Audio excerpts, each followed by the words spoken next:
राधे राधे, जय श्री कृष्णा सभी भक्तों को। आज एक छोटी सी कथा के साथ आप सबके सामने आई हूँ वीडियो के माध्यम से। एक कथा मुझे पता चली है। एक बहन ने पोस्ट किया था, अपने साथ हुई घटना एक पोस्ट में डाली थी।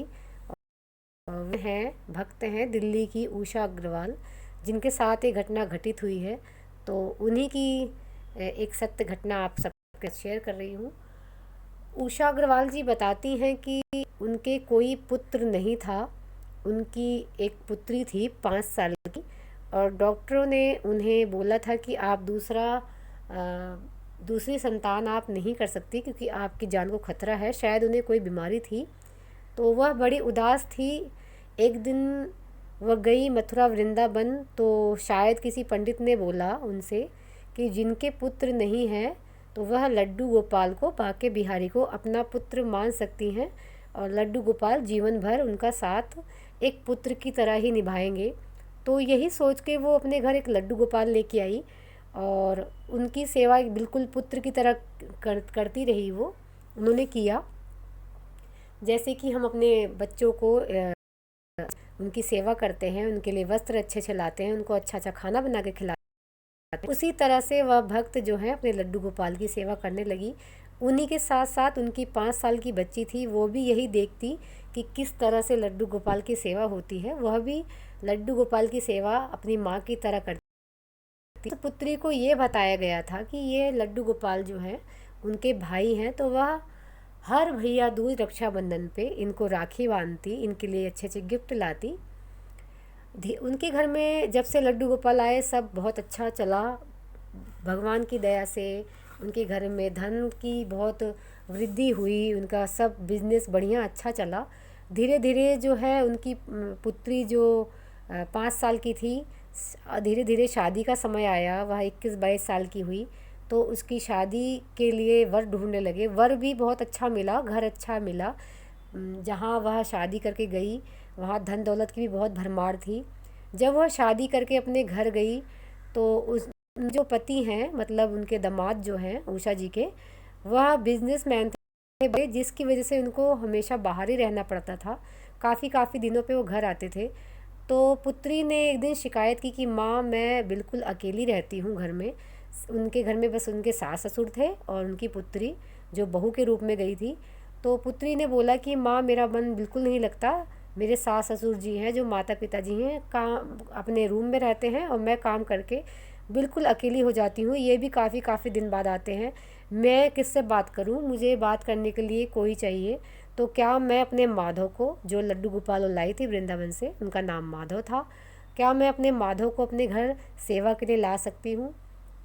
तो माँ ने भी बोला कि चलो ठीक है, इसका मन नहीं लगता और इसका भाई है, हमेशा साथ में रहा है, तो चल ठीक है, लड्डू गोपाल माधव को अपने घर ले जाओ। वह अपने घर माधव को लेके आई, और जैसे ही माधव को लेके घर में घुसी, एंट्री की, तो सास ने देखा कि उसके हाथ में लड्डू गोपाल है, और वह भड़क गई और बहू पे खूब तेज तेज चिल्लाने लगी कि तुझे पता नहीं है, इनकी सेवा बहुत कठिन होती है, हम अपने घर में इनको नहीं रख सकते। अब हमें जो है सुबह 5 बजे जगना पड़ेगा, हमें लहसुन प्याज छोड़ना पड़ेगा, हमें सात्विक खाना खाना पड़ेगा। तो इनको तू अपने घर वापस लेके जा, और अब इनको कभी मत लाना।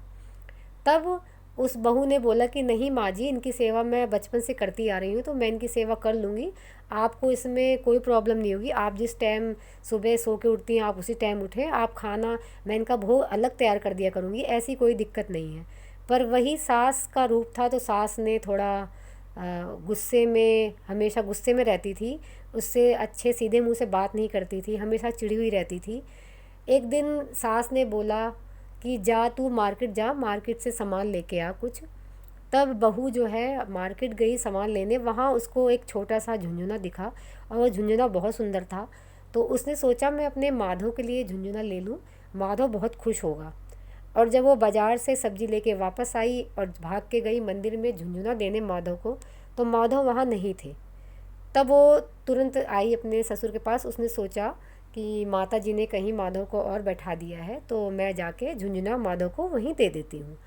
जब ससुर के पास आई तो ससुर से पूछा, ससुर ने बोला कि बेटा, हम इनकी सेवा नहीं कर सकते, इनकी सेवा बहुत ही मुश्किल है, और तुम्हारी माताजी उनको ले गई हैं नदी में विसर्जित करने।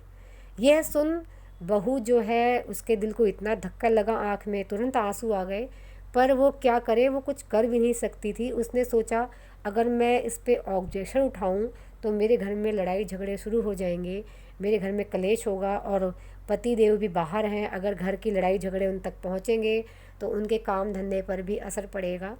तो यह बात उसने अपने पति को नहीं बताई, अपने दिल में दबा के बैठी रही और अपनी माँ को भी नहीं बताई कि माँ ने बचपन से लड्डू गोपाल की इतनी सेवा की और यह बात सुनेगी कि लड्डू गोपाल को विसर्जित कर दिया नदी में, तो वो भी बहुत दुखी होगी। वह अंदर अंदर ही घुटती रही और अपने माधव से, लड्डू गोपाल से बहुत माफ़ी मांगी कि लड्डू गोपाल मुझे माफ़ कर दो, मैं तुम्हारी सेवा नहीं कर पाई, मैं अपने माँ के घर से लाई तुम्हें और मैं उतनी सेवा तुम्हारी नहीं कर पाई। धीरे धीरे टाइम बीतता गया और वो रोज़ बाज़ार जाती, सब्जी लाती, घर के काम काज करती। एक दिन बाज़ार गई और बाज़ार में उसकी मुलाकात एक अपनी पुरानी, बहुत पुरानी सहेली, कॉलेज के टाइम्स की सहेली से उसकी मुलाकात हुई। और जब मुलाकात हुई, दोनों एक दूसरे से मिली, तो एक दूसरे से दोनों ने बताया कि हमारी शादी जो है इसी शहर में हुई है, अब हम दोनों एक दूसरे से हर रोज़ मिला करेंगे। उसके मन में बहुत खुशी हुई, चलो कोई ना कोई तो मुझे मिला मेरे साथ का, मेरे से बात करने वाला। वह रोज़ एक दूसरे से मिलती। एक दिन उसने बोला कि कल मेरे बेटे का बर्थडे है तो तुम मेरे बेटे के बर्थडे में ज़रूर आना। वो भी बोली चलो, मैं काफ़ी दिन से किसी बर्थडे में नहीं गई, बस मैं सब मार्केट ही आती थी, चलो मैं कल तुम्हारे घर आऊँगी। और जब वो दूसरे दिन अपनी फ्रेंड के घर गई तो उसकी फ्रेंड का घर बहुत सुंदर सजा रखा था और बहुत सारे मेहमान आए थे और बहुत बड़ा केक मेज़ पे रखा था। जब वह अंदर घुसी, उसने बोला कि ला तेरा बेटा कहाँ है, मैं तेरे बेटे को उसका गिफ्ट पकड़ा दूँ, मैं उसके लिए गिफ्ट लाई हूँ बहुत सुंदर। तब वह दिखाती है लड्डू गोपाल कि यही तो मेरे बेटे हैं। और जब वह लड्डू गोपाल देखती है, वह बहू मतलब उसकी फ्रेंड, जब वह लड्डू गोपाल देखती है तो उसको इतना आँख में से आंसू आने लगते हैं। वह कहती, ये तो मेरे, अपने मन में कहती है, ये तो मेरे लड्डू गोपाल, मेरे माधव हैं, यहाँ कैसे। पर वह अपनी सहेली से नहीं बोलती और कुछ देर बाद जब थोड़ा उसको तसल्ली होती है कि हाँ ये मेरे माधव ही हैं, फिर अपने फ्रेंड से पूछती है कि ये तुम्हें कहाँ से मिले, तुमने इनकी सेवा कहाँ से ली। तब वह बताती है कि मैं और मेरे पति देव हम नदी के किनारे बैठे थे, हमारे कोई संतान नहीं है, डॉक्टर ने मना कर दिया है, तो एक माता जी इनको नदी में प्रवाहित करने आई थी, तो मैंने बोला उनसे कि आप इनको नदी में प्रवाहित मत करो, मैं इनकी सेवा करूँगी। और उस दिन रही हूँ और यकीन मानो जिस दिन से मेरे घर में ये आए हैं मैं बहुत खुश हूँ, मेरे घर का माहौल बहुत अच्छा हो चुका है और ये मेरे बेटे ही हैं। और फिर उसके बाद उसकी जो माधव की बहन थी, उसकी सहेली बहुत खुश हुई, उसे लगा कि मेरे माधव बहुत खुश हैं, मेरे माधव का इतना आदर सत्कार हो रहा है। पर उसने अपनी फ्रेंड को कुछ नहीं बताया कि ये उसके माधव ही हैं। और वह हर हफ्ते अपने माधव से मिलने आती, अपने माधव के लिए व्यंजन बना बना के लाती, अपने माधव के लिए नई नई ड्रेस लाती और इस बात से उसको तसल्ली थी कि उसके माधव बहुत खुश हैं और बहुत अच्छे घर में पड़े हैं, बहुत अच्छे घर में उनकी सेवा हो रही है।